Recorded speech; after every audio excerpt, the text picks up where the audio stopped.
Grew up in Mobile, Alabama in the South, and I probably did my first play in church. I grew up singing church gospel music, and then I did like my first play in church, and then one in elementary school, and then I became a thespian in middle school. I think my last maybe 3 or 4 months of high school, I decided I was going to turn down a lot of academic scholarships. My parents were not that happy. My mother, very supportive. My father was like, what? But they ended up coming around. And when I was offered my first tour, which was Showboat, they were like, well, maybe he is talented. And I had these wonderful angels who had supported me, who I had met when I was like 15, which was Gregory Hans and Ann Ranking and a lot of other people, Yvonne Madison and Joanne, and they really guided me because my parents didn't really know anything about this business.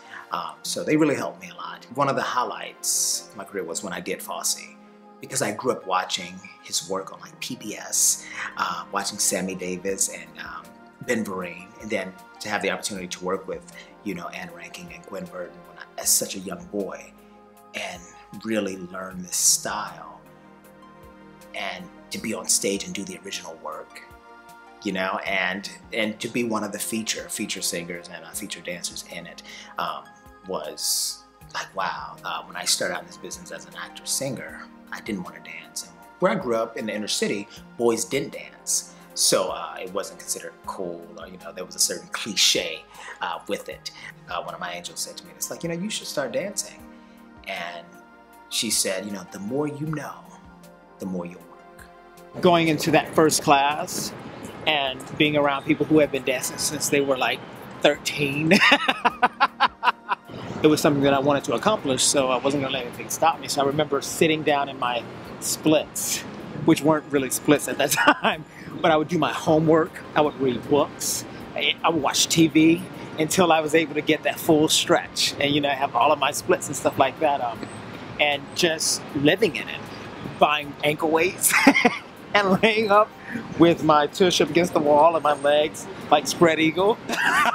Tonight I attended the first show I've ever directed and choreographed at the same time here in my hometown, Mobile, Alabama, and I had about 100 family members and friends who came out to support. I just want to say I love my family.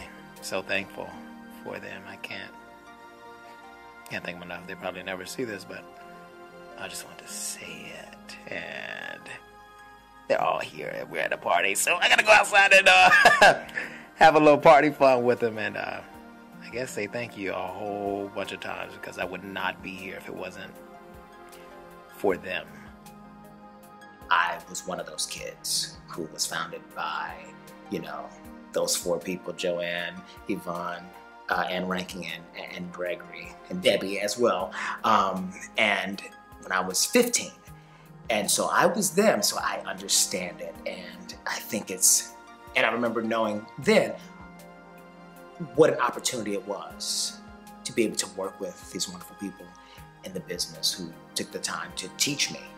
And I hope that they don't take that for granted, but I said then, I was like, oh, when I make it, I want to be able to do what those people did for me to the next generation. I think it's very easy for us as actors, the more success you have, to forget what it was like when you first started, what it was like to see your first movie or your first Broadway show, what it was like to talk to the first person who came out of that stage door and looked at you in your eye and signed that autograph or gave you a hug. Or, you know, I remember one of the most amazing experiences that I learned in my career early on was with Gregory Hans, and we were at this event, and he came up to me and said, can I take a picture with you?